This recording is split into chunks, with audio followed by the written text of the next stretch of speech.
don't usually get the chance to talk with people about Slavic languages other than Russian or Ukrainian or Polish. And unless you've traveled to Prague, you probably haven't thought much about the Czech language. But you know what? There's a lot of Americans and Canadians who are learning Czech. So enter Eliška, who I met a few years ago when she came to me for accent coaching. And Eliška and I clicked immediately with our passion for coaching and how we both approach languages and language learning. And today I finally got to talk to Eliška about what it's been like for her being on both sides of accent work.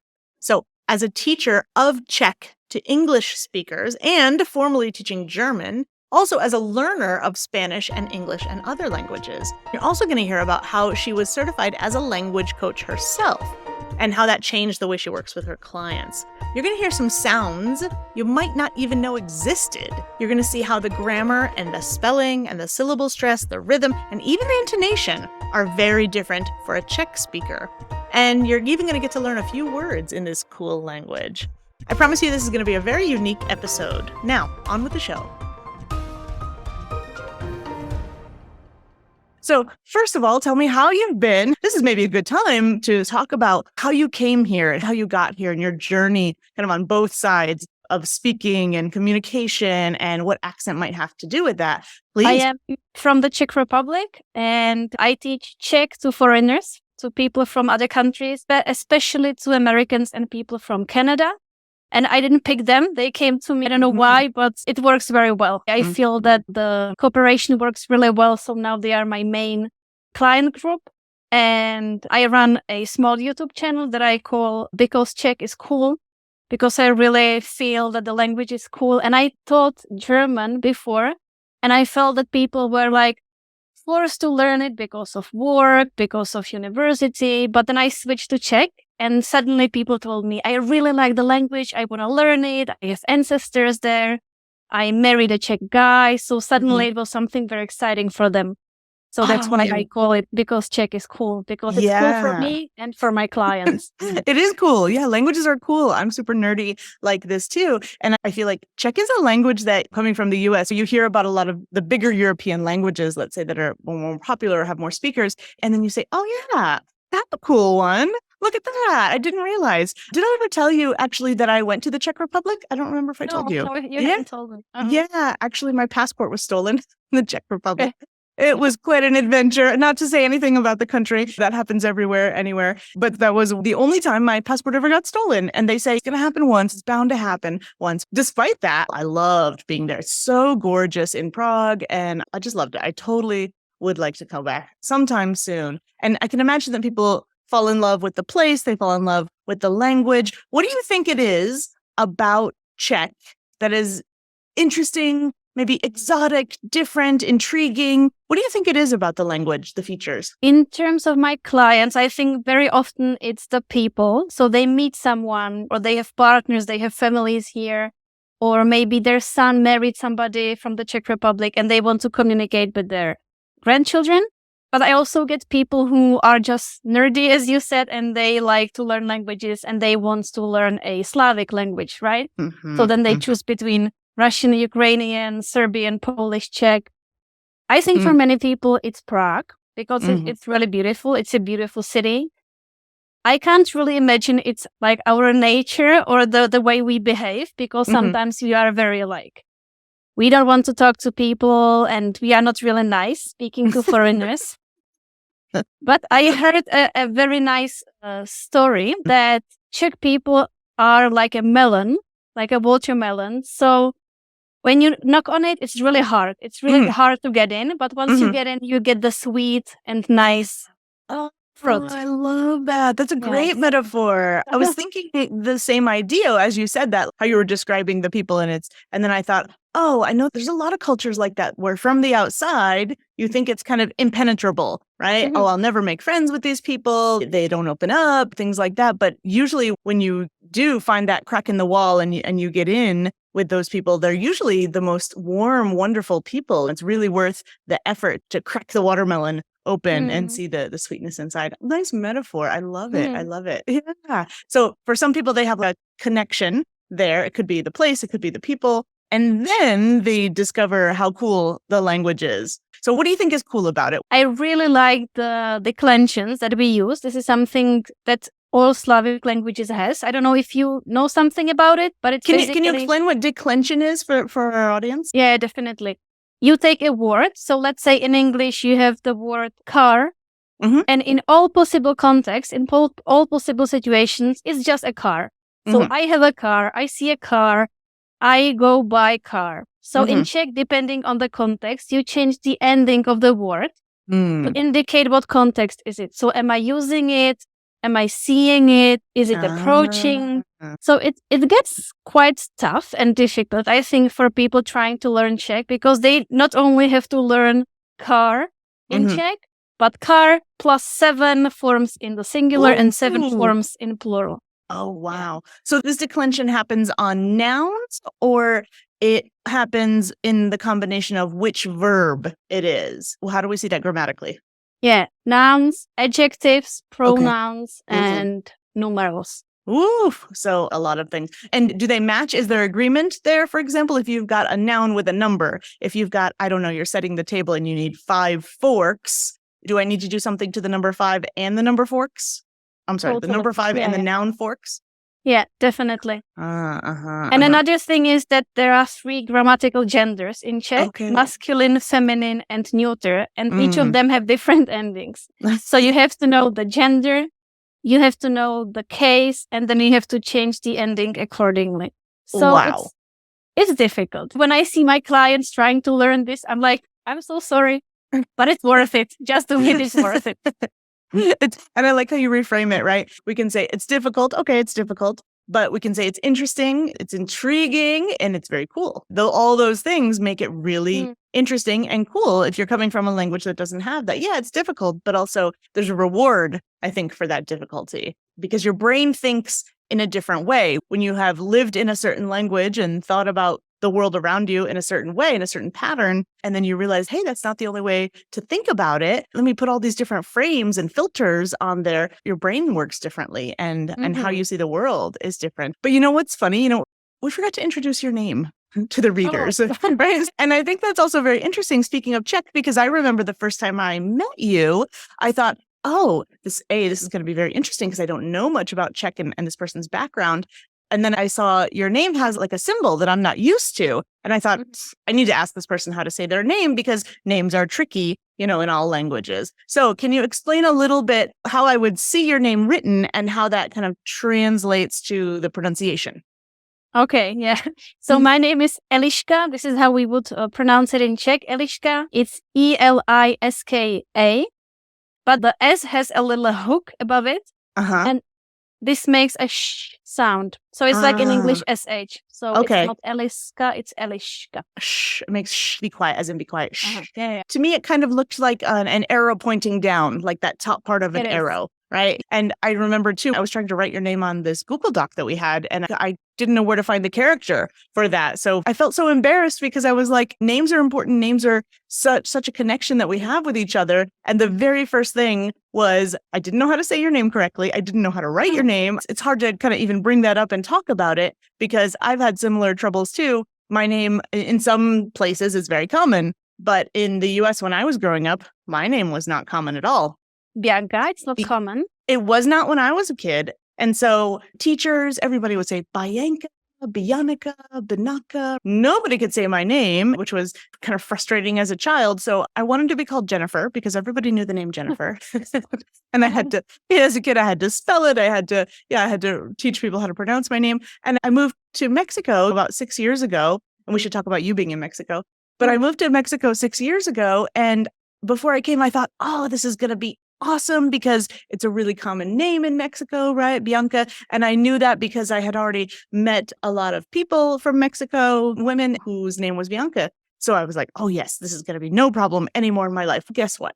I get here and every Uber driver now calls me Blanca with an L, BL, Blanca, which both names exist. And when the Uber drivers have my name on their little screen, that I looks like an L. So I thought my troubles would be over, but no, I still have to correct people on my name. So I feel your pain. Which is a bit funny because in Spanish, Blanca is like a white woman, right? So it actually makes sense. Yeah, and that's where it comes from, right? And I think it's Italian where it's Bianca, so Blanca. So yeah, all of those kind of coexist there. But I get the names thing, and names, I think for everybody are difficult. So I just want to tell everybody, when you meet somebody, don't be embarrassed to say, hey, how do I say your name correctly? Because Totally. Yeah, I yeah, do it every time I meet a new client. please, yes, please tell me your name because it gets a little bit awkward the longer you wait. So yeah, we should totally do that. So since we brought up Mexico, tell us about your time there and how that kind of shaped what you do now. Mm-hmm. Yeah, my stay in Mexico was a big influence for what I do today. It's interesting that you brought it up because we moved there after I graduated. I studied history and German, and we went there for my husband's job. So he got his working visa and was like, okay, what am I going to do? So I started teaching German online for a European school. And I really liked the teaching aspect, but I didn't enjoy teaching German so much because I'm not a native speaker. And I always felt like my accent is not perfect and I don't know all the words. And I didn't really feel comfortable doing that. So then I thought, so maybe I could try teaching my native language, Czech.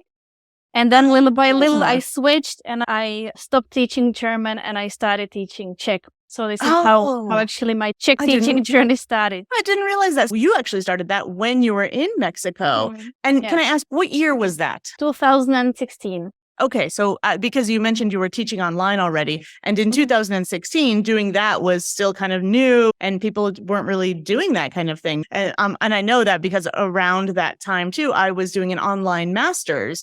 And everyone thought, university online. Back then, it was like, oh, no, that's not real. That's silly. How silly. And having classes online and things like that, it was still relatively new. How did you feel about working online then versus working online now? Because you've been in it for a long time. I've been always feeling really great about it because I felt independent, like being a master of my own time. It was very convenient for me, for my clients as well. And I was especially able to teach people from the US because we were in the same time zone. So it was easier for them to take sessions with me than with people from Europe. So I've actually never thought offline or face-to-face. I don't have the experience. I've only done it online. Very interesting. It's my thing. I really like it. Yeah, I've always loved working online too and being also a student online. And so now that like kind of the rest of the world is on board with that, it's so much easier. I think it used to kind of be a hard sell to say, no, this is valid and this is great. And it was kind of harder to find people willing to do that. But now it's kind of the default that people learn online. Yeah, absolutely. And I think, I don't know if you have seen this too, like how the technology has changed and gotten easier and gotten so much better and cheaper, because before it used to be kind of a hassle to do these things. And now it's second nature, so. Yay, online teaching. So let's continue talking a little bit about either like your journey in starting to teach pronunciation in Czech and or what that is like for you now teaching Czech to Americans and what you're doing now. Yeah, it's kind of connected, like me trying to learn English pronunciation or improve my English pronunciation and teaching Czech pronunciation. The thing is, when I started learning English and then German and then Spanish in Mexico, I never thought about pronunciation. I never learned it. Nobody ever told me, hey, Eliška, it's important. You should focus on it right from the beginning. So I learned so many mistakes. I have so many fossilized errors, like these mistakes that I keep repeating and I'm not even aware of them. Then you helped me, of course, discover some of them, but it's been a while. So when I started teaching Czech, I saw all the mistakes that my American or Canadian clients would make. And I was like, I should teach them right from the beginning to stop them from making the same mistakes as I did. Well, then I started focusing more and more on Czech pronunciation of my clients. And then I realized I should probably study a little bit more about English pronunciation because I don't know a lot about it. And if I learn more about English pronunciation, I can show them, see, this is how it works in your language and this is how it works in Czech and this is what you can change. So this is actually how I then started working on my own English pronunciation, and this is how I reached out to you. That we met so long ago on the internet as well. Yeah. How do you feel like that changed things for the better, seeing where people were coming from in order to help them with how they're speaking the language, their target language? Like, how did that shift help you? It helps a ton, and I really enjoy working with like just one target group. This is my main group, English speakers, English native speakers. because then I see the same mistakes that they make over and over, and I already know why they make them, and I know how to help them. So this makes it much easier for me to teach them, to show them, because if I had people from many countries, I would be a bit distracted, I think. Yeah. And I love how you make that a focus from the beginning, right? Like often the focus in learning a new language is vocabulary building and grammatical structures, and you're weaving that in from the beginning. Having taught English for many years, I can tell you that a lot of the textbooks that you're required to use in different situations, they will have most of their chapter is everything else, and you might get a little paragraph, a little note. Yeah, a little bit of pronunciation. Yeah, a little thing, right? And that's supposed to be enough. But if your target is to speak and communicate in this language, then why wouldn't we have that be a real focus from the beginning? So I love that you do that, because like you mentioned before, this thing called a fossilized error, and I'd love for you to explain that for our listeners in a minute. But when we wait too long, then we can say that cleaning up that mess becomes more difficult, right? So if you can make things right from the beginning and show people the patterns as much as possible in the language, then it just makes life so much easier later on. Because if not, you end up with this thing that we call fossilized errors. So can you describe that and give an example, maybe either from your own life or something that you've seen in some of your clients? Yeah, it's a mistake that you learn right from the beginning, and I think it very often comes from your native language. So you apply rules or patterns from your native language, you apply it to your target language, and you just start using it, and you don't know it's wrong because no one ever tells you, and you just keep saying it. With me, for example, in Czech, we never reduce vowels. So every vowel has to be really clear, really open, 100% there, which is not the case in English, because very often you use the schwa sound and you reduce vowel sounds. Yeah. I don't do it in English. I know about it. This is my fossilized error, and I should work on it. So this is an example. Maybe one thing that comes to my mind, I think what's very problematic is how we start learning foreign languages. When we start learning a new language, we usually start by reading something. We open the book, we read something, we see the letters, but we don't hear the sounds if you don't focus on it, if you don't listen, if you don't have a person who helps you with that. So you see the letters and you read it as you are used to reading it from your native language. So we have this weird sh letter in Czech. Yeah. But it's very difficult for an American to read it. So the American brain just thinks, okay, in English we have sh or s, and sometimes z, depending on what the combination could be, if it's at the end of the word. And you get so confused by the letters, by the text. So I think it's very important to start just by listening to sounds and repeating and trying to mimic what you hear. Yeah. I mean, because to me that feels more natural, because humans speak much earlier than they write, historically and individually. So it makes more sense than to say, oh yeah, I know that word. This is just how we write it, right? Versus trying to decode all the writing and trying to kind of force the patterns on top of that and figure out what's going on. It's a very kind of backwards approach. But it's not just English speakers learning Czech, that can benefit from that. But I think whatever your target language is, and I can speak in English when I've seen a lot of people, that's often the story is that, oh yes, we learned in school, we read a lot, we didn't speak too much, right? Let's say I'm a Spanish speaker, and like in Czech, the vowels are very clear. There's no question. They're very transparent. But then I go to English and the spelling is just a nightmare in terms of like how I'm supposed to pronounce those vowels. So yeah, there's a lot of that we all have to kind of endure in learning languages. And those are just languages that are phonetically written. So imagine coming from a language that's like logographic or ideographic, where to us it kind of looks like a picture rather than the sounds. We have to learn that on top of things too. So it can be even more complicated than what we're saying. I think in Czech, tell me if I'm right about this or wrong, it's a phonetic language, and you have maybe more sounds that are represented than us, maybe in consonants, but not in vowels. Is that how you would kind of summarize that? There are definitely more vowels in English than in Czech. There are only 5 vowels in Czech that can be both short or long, but they sound the same. You just pronounce them either short or long. But the vowels for Czech speakers, or at least for me, are a nightmare in English because there are so many of them. And as you said, there's fossilized errors, maybe that you learned it wrong or your brain thinks it's right, but it's actually not. And then the spelling is always going to be there too. So those are some of the challenges that you've kind of seen on both sides. And can you tell me a little bit more about the stress in pronunciation for American speakers in English, the syllable stress inside of the word. What's something that they have trouble with there? The thing is that in Czech, we only stress the beginning of words, unlike in English, where you can stress like anywhere in the word. So it's problematic both for them and for me. When they try to learn Czech, they have to realize that in Czech, the word stress or the syllable stress and the length are two things that should be separate. So usually in English, when you stress a syllable, you make it longer. Ah, yes. I think, right? Yes. So what is longer, it's also stressed. But in Czech, the syllable can be short or stressed, long or stressed, short or unstressed, long or unstressed. Can I stop you for a second? When you say short and long, do you mean duration? Do you mean how much time I'm spending on the syllable? Okay. Exactly. Okay. Duration. And do you know if Czech is one of the languages that's syllable stressed or time stressed? Is it a language where your syllables more or less are about the same length, for example, as in Spanish? Or is it more like in English where when you have a stressed syllable, that syllable really sticks out and that affects maybe the rhythm of the language as well? Do you happen to know which one Czech is? I think it's somewhere in the middle because as I told you, every syllable, every vowel is the same in terms of quality. So we don't reduce it. We don't make it shorter. But we have long vowels. So let's take my name, Eliška. It can be E or E. It can be A, Bianca, or A. It can be E or E.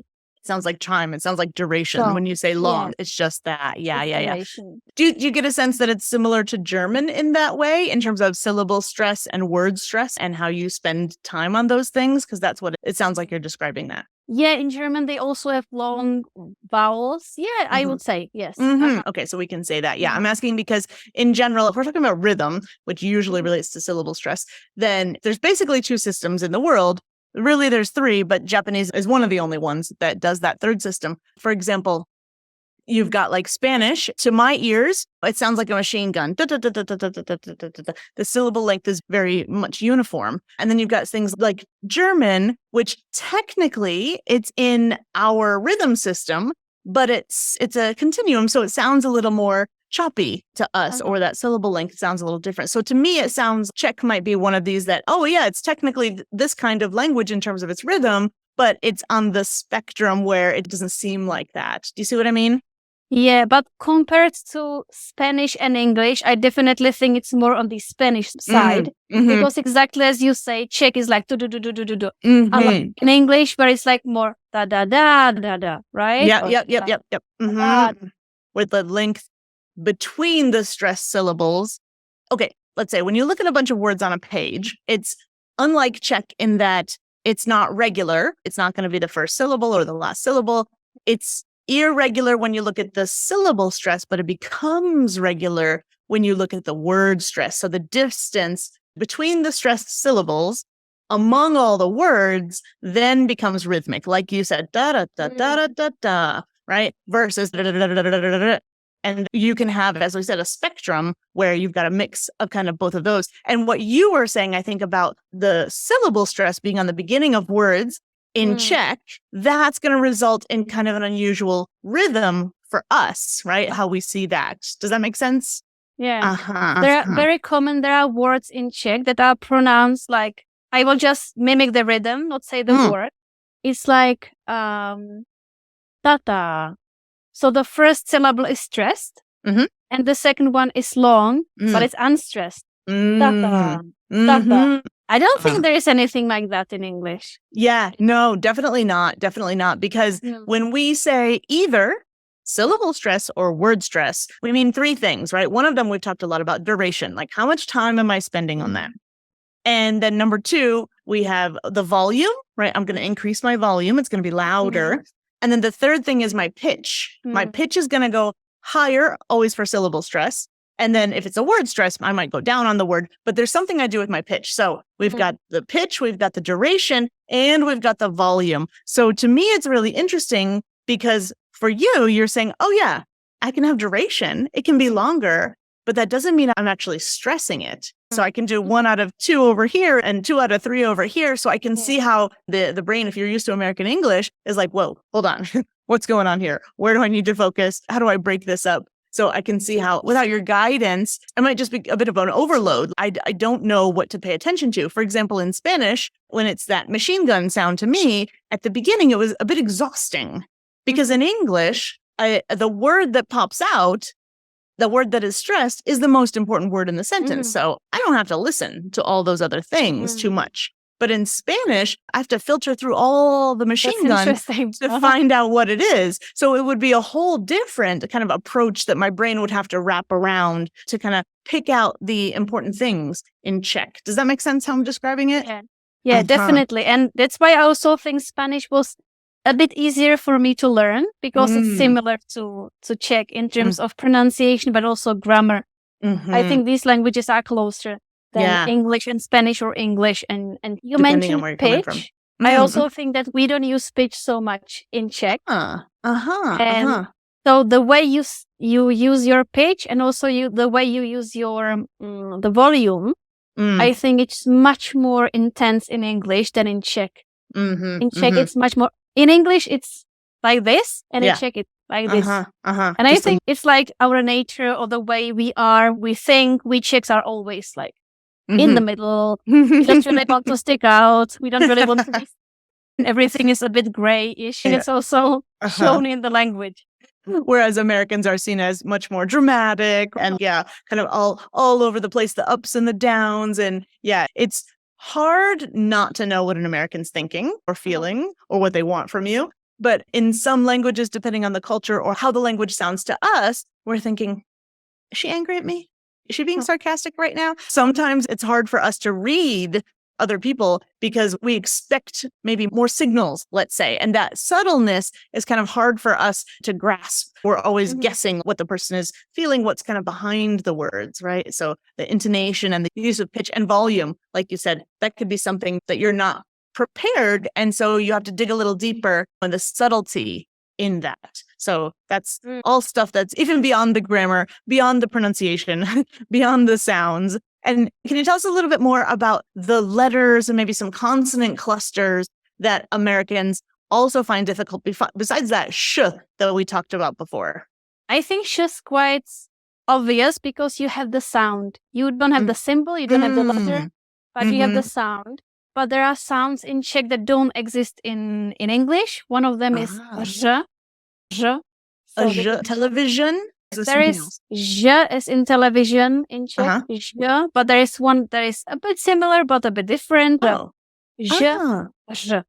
To me, that's very interesting because we were talking about how, for example, we have the sh in English. English, it's a good example. And we just write it with an S and an H, right? But for people who maybe don't even have a written language the way that we do in English, then we have this thing called IPA, the International Phonetic Alphabet, right? So in Czech, and when you're teaching Americans, do you ever refer to that? Does that make things easier for you, or does that muddy the waters a little bit in explaining this? I don't really use it because I also don't focus only on pronunciation. I'm not a pronunciation coach and a pronunciation expert. I like to emphasize this. I like to do it with my clients, but I also teach grammar, vocabulary, like everything. All of it. And I don't use the IPA. No, I don't. Okay. Yeah, I'm curious because when you start saying these two different sounds, my ear is trying to figure it out. And then my brain is going, okay, what's different about her tongue? Is it the voicing? Is there more air going on here? And then because of what I do, I think so much easier just to have the symbol. Maybe later we can look up the symbols of these two sounds. One is j as in television. And then we can also add those to the show notes. So for people who do know IPA or are interested, they can see what the difference is there too. Because even I'm having trouble hearing this because it's new. It's new for me. Yeah, so we have this one. And do you have a standard way to write that sound that's like j, but it's not j? It's an R with a little hook. So the same hook as we use in my name. And if that R has no hook, how do you pronounce just let's say, a regular R sound in Czech? What kind of R is that? It's very similar to the simple R in Spanish. Basically, the simple R in Spanish. So not the R as in perro, but it's the R as in perro. Okay. So what we call R. a tap R rather than a trill R. Yeah. Yes. And so your R is very forward then compared to my R, right? Yeah. And you're tapping right on the bump, right on the ridge. Exactly. Okay, cool. Oh, very cool. So that's one that doesn't exist at all in English that they have to wrap their heads around. And what about one that's, I think you either write it as a CH, and we have a CH too, as in chocolate, right? We have that sound. Do you have something similar to that? So we have a normal C as you have in English, but with a hook again. And this we pronounce as ch.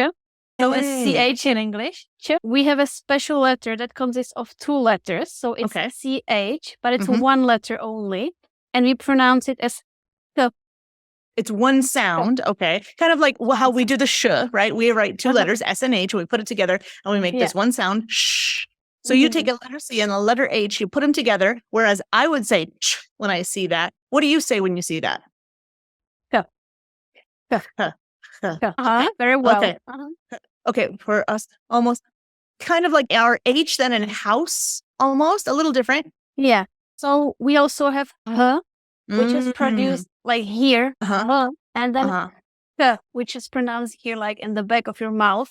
So these 2 are confusing for Americans. Yeah, absolutely. So one, to me, how I feel it is like my H is in house. You have what we would kind of consider that. It's mostly just air. There's very little friction in there. I'm not stopping the air too much. It's got a free passage most of the way there. But this other one that you're saying, to me, sounds like a French like R almost. But a little less friction. So if you have, maybe almost in Spanish when I see the letter J, is that closer to the sound that you're describing with your CH? Exactly, like Jose. Okay, yes. So the more you know, the more languages, the more accents, the easier it is. And to me, the universal reference for that is the IPA, the International Phonetic Alphabet. So for me, that's interesting. We'll put these guides in the notes as well, because when we do the subtitles, we have to also go find the symbols to show people what we're talking about. Yes. Awesome. And what about the consonant clusters that you have? And when we say cluster, by the way, in English, we mean the word cluster, when we've got 2 or more consonants blended together. How does that work in Czech? There are some tricky words that don't have any vowels, or they have very little vowels. So there is a word, so 3 consonants, prší, which means it's raining, prší, or krk, the neck, krk, A-R-K, krk, or Thursday, čtvrtek, 5 consonants in a row. Čtvrtek.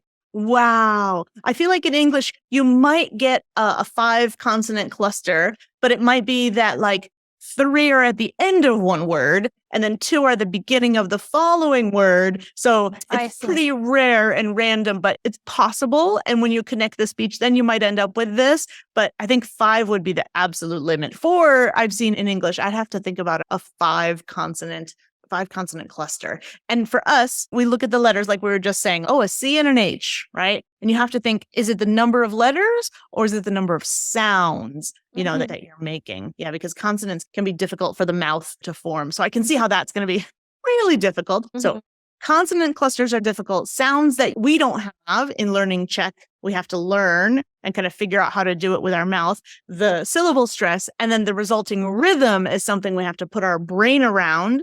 We said there was grammar where you've got these endings, the declension in the grammar. And what else about the grammar? There's something about verbs and how the aspect and things like that works in Czech that we might not be used to. Can you talk a little bit about that?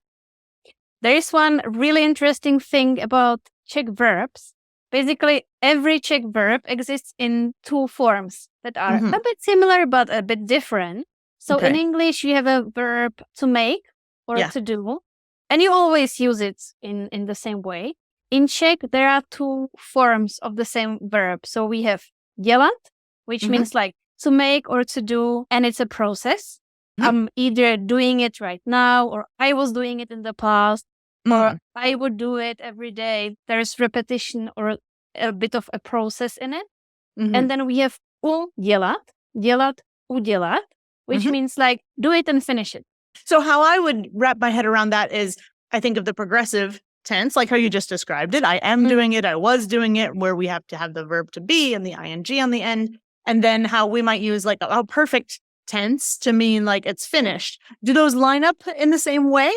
Good thing about these Czech verbs is that we only have 3 tenses. We have the Oh. past tense, the present tense, and the future tense. Okay. And that's it. We don't have Ah. all these crazy tenses that you have in English. I don't know how many, 11 or how many. I think 12. Yeah. Mhm. Yeah. This is on one hand difficult. For example, Americans trying to learn Czech because for every single verb, they have to learn 2 versions, 2 Mhm. forms. Mm-hmm. And it's irregular. So you just have to learn it. There is no rule. Yeah. But then we only have 3 tenses. Mhm. On one hand, it's more difficult, but on the other hand, it's easier. Such a story, depending on which language you're coming from and which language is your Mm. target, right? It's easy and it's difficult at the same time, right? People often say, oh, what's the hardest language in the world? Or what's the easiest language in the world? Depends on where you're coming from and what you're used to. Mm. So to me, this is the cool thing about these, let's say, difficult languages is there's more opportunities to see things in a different way. Oh, Mhm. I didn't know you could kind of classify verbs in that way, or I didn't know I could move my tongue in that way. And I had to Mhm. really think about it in this way. So maybe this is a good time to talk about kind of like natural language processing and how you think about thinking about these kinds of things. Because I know you've done a lot with this in terms of being a language coach. Can you tell us a little bit about that? About language coaching. I know that in the English and American world or side of the world, you use a lot the word coach in terms of pronunciation coach, language coach. But recently there has been a new thing, and it's basically transferring principles from life coaching to Ah. language teaching and language learning. I don't know if you've tried life coaching before, like having a life coach helping you to solve a problem or dilemma in your life. Have you tried it before? I actually haven't. I haven't. No, not yet. Tell me Yeah. about that. So a life coach basically is a person who sits with you and they ask you open questions. Mm. So tell me about your problem. How was it for you? And so these questions that start with how, why, what, who, and so on. And they don't tell you what to do. So unlike a mentor who's a experienced business owner, for example, and tells you how to run your own business, but a coach doesn't tell you what to do, but they ask you, okay, so how would you approach it? So do you have any ideas how you could solve your own situation? And they help you come up with your own ideas and help you come up with your own solutions. Yeah. Yeah. And in language coaching, they transfer these principles to language teaching. So when I returned from Mexico, I did a language coaching certification. And they showed me how to do this with languages. And it's very interesting because then I never liked being a teacher, to be honest. Yes. I never liked to call myself a teacher or to be this person who tells my clients what to do. And that's why I was so interested in language coaching. Because then you meet with your clients and you tell them, okay, tell me about your motivation. Tell me about your goals, right? Yep. And you set a goal together with your client, and then you ask them, okay, how would you like to learn it? How would you like to approach it? So it's basically like guiding them, but not telling them what to do, not giving them specific tasks or exercises, but it's like you helping them to find out how they like to learn, how they like to approach language learning. And it's very individual. It's very supportive, very motivating. We're totally on the same page with that teaching versus coaching. And I think that's an important point to where we have to kind of educate people on this and what the difference is, right? Because most of us grew up in a school system where we were taught, we sat at a desk and we were told what to do. And we may not have had a great experience with that. And this way we can think about what we want out of those things. And most of the work is getting somebody to figure out what do I really want? What do I really need? Am I doing this because I think I'm supposed to do it? Or where is this coming from? What do I want to accomplish? Also, how do I like to work? It could be, am I a morning person? Am I a night person? Did I just have a baby and I need 5-minute chunks here and there? Or am I the kind of person that sits down on the weekend and just does a bunch of stuff? And getting somebody to guide you with that and digging within yourself and seeing where the answers are, I've always found to be the most effective way and long-lasting way to do things. Yeah. So I think language coaching, accent coaching, as long as it's done in that way, it's, to me, so much better than teaching and getting people motivated to do to figure out how to be autodidactic as well and like kind of seek out those things. Yeah. Yeah. And that's why I think like Czech is cool, English is cool. When you have that interest, you want to go digging in there and you want to figure out the best way for you. And you were also really interested, last time we talked about, I think, neurolinguistic programming. Is that right? Yeah, that's the same thing. It's called Neurolanguage Coaching. So they also teach you about the brain, how it works, that your client should always be relaxed, not stressed, because if they are stressed, they can't really focus, they can't really learn anything new. So it's also about like how we learn, how we remember things, and so on. Yeah, which we're also not taught in school usually is how to be the best learners we can be and understand how the brain can be your friend in these things and not kind of your enemy. How all the things that you do can work, either giving you a step forward or maybe a step back in some of your goals, and understanding that can really help streamline whatever your goals happen to be. Yeah, this is so interesting. Go ahead. It's really funny sometimes when you ask people, okay, so how can I help you? What do you need from me? And they're like, what? You are the teacher. You tell me. So it's really funny that people are not used to it. They are not used to think about what they want, how they like to learn. So you have to show them step by step and be very patient so that they can open and they can start thinking about their own language learning journey.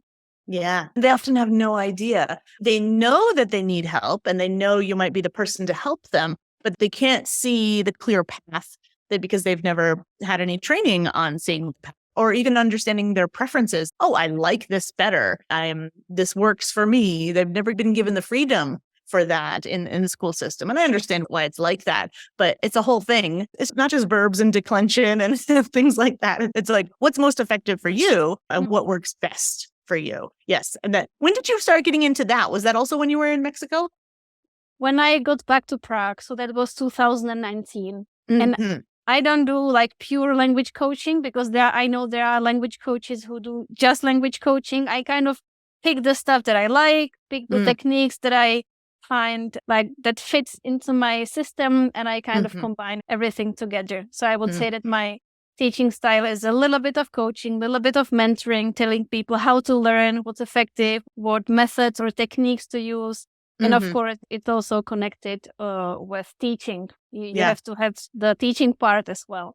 Yeah. There's a lot of times where I have to stop, like the IPA thing we were talking about earlier. Yeah, I can stop and say, okay, we can keep doing this the hard way, or we can just look at this chart and we can figure this out now. And then I end up teaching in a way. And there's so many ways to do that too. But I think it does end up being a mix of those things. Yeah, absolutely. And you're certified, aren't you, as a language coach now? Yeah, I am. Oh, that's fabulous. Yes, that's awesome. And I think we talked about when you're teaching, and then when you're learning, we talked about the prosody, right? The pitch, the word stress, those kinds of things, how maybe intonation sounds different depending on how the person is or is used to delivering those things. And then you mentioned also the reduced vowels, what we have is schwa, for example. And of all of that, is there anything else that you wanted to mention?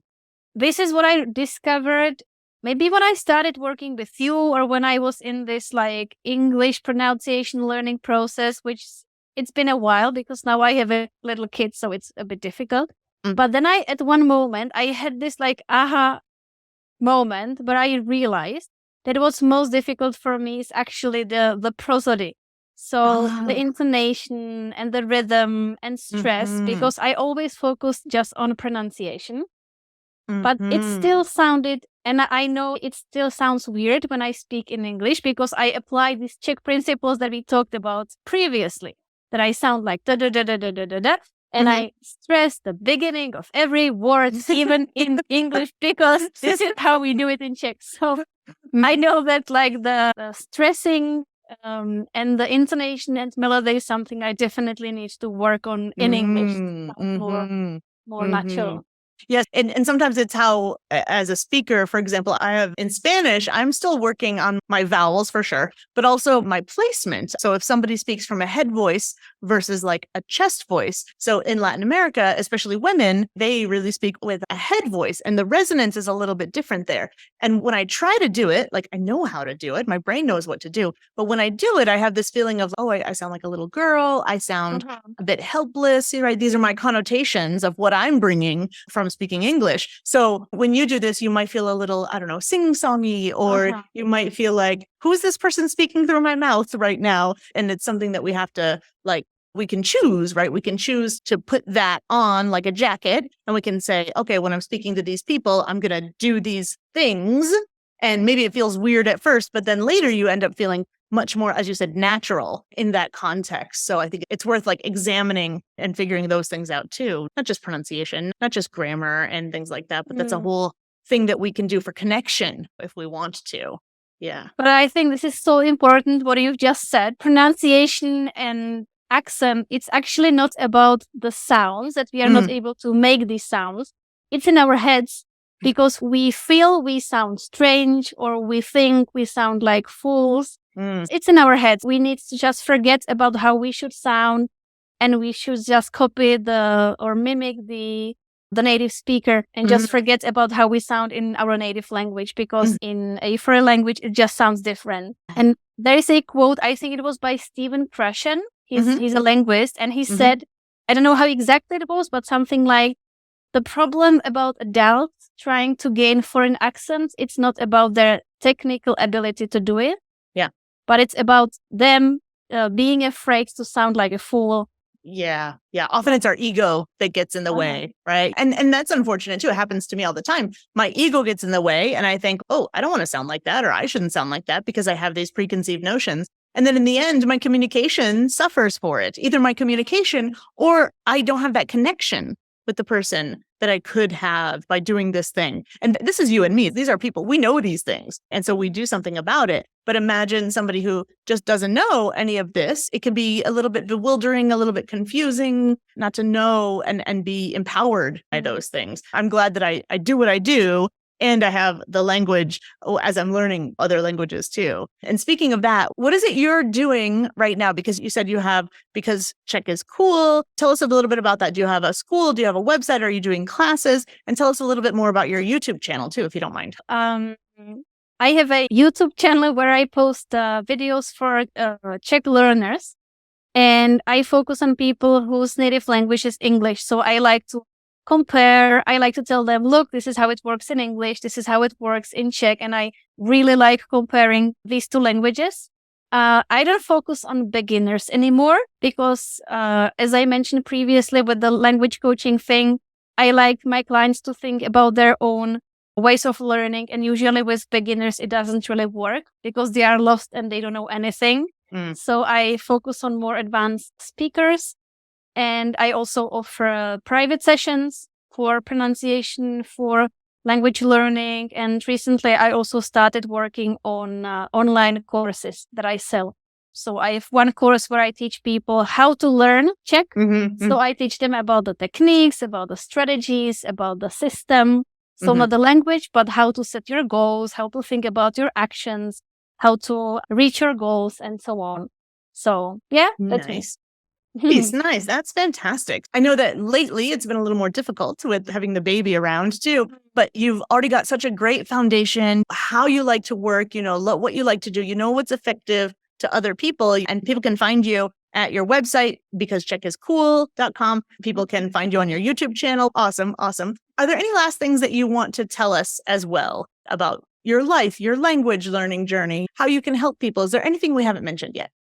Maybe one thing that I would like people to know is that they should enjoy learning languages. I think it shouldn't be a chore. So I always encourage my clients to find the beauty in the language and watch movies, listen to interesting podcasts, read books, do whatever you enjoy doing and do it in the target language. At the end of the day, it's not about the grammar, not about the vocab. It's about connection, conveying your message, speaking with people, meeting new friends. So this is important for me. And I think it's crucial for learning languages. Yeah, absolutely. The enjoyment that you get out of it. And it comes back to that idea of what do I want? What do I want out of this? And what makes me happy? Yeah, if I want to take a course in baking bread, I could do that in Spanish, right? And it's not going to be easy, but it's going to be way more meaningful to me to learn all that vocabulary and do the things in the language, even if it's just watching movies and things like that. Yeah, finding ways that make you happier and work towards that goal too. Oh, I love that sentiment. That's fantastic. And also maybe one last thing, not to be afraid of making mistakes and not trying to be perfect, because if you keep trying until you're perfect, you will never start. So just go and do it and you will learn along the way.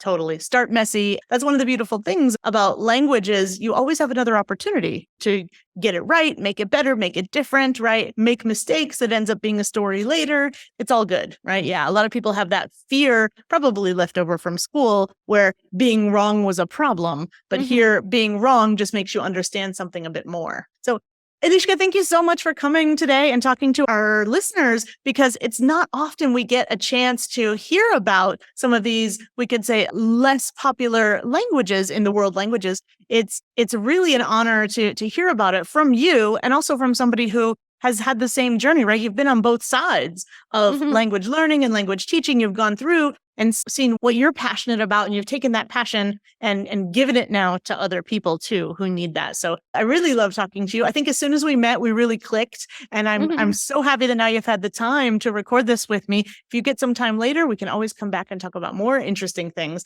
But for today, I want to say thank you so much for coming. Yeah, thank you for having me. I really enjoyed talking to you today. Yay, awesome. Okay, take care, Bianca. See ya. Bye. Thank you. If you found this episode helpful in any way, please subscribe and leave a review. It's actually really helpful to me. Now, before I go, I have 2 tasks for you to do. First, I want you to register and come to my free monthly masterclass. They're on the last Thursday of the month. In just 1 hour, you're going to master a specific American accent skill. For example, the TH sound or rhythm. The Zoom registration link actually changes each month. So the second and maybe more important thing I want to ask you to do is to sign up for my mailing list, because you're going to get the registration link each month and you're going to get bonus materials before and after the masterclass that I only send to my email list subscribers. The email opt-in link is down in the show notes. Be sure to sign up for my mailing list and come to the monthly masterclass for free. I'm Bianca, your personal American accent coach, and I want you to know that your voice is your choice. Thanks for sticking around to the end of the show. I'll see you in the next episode. Bye for now.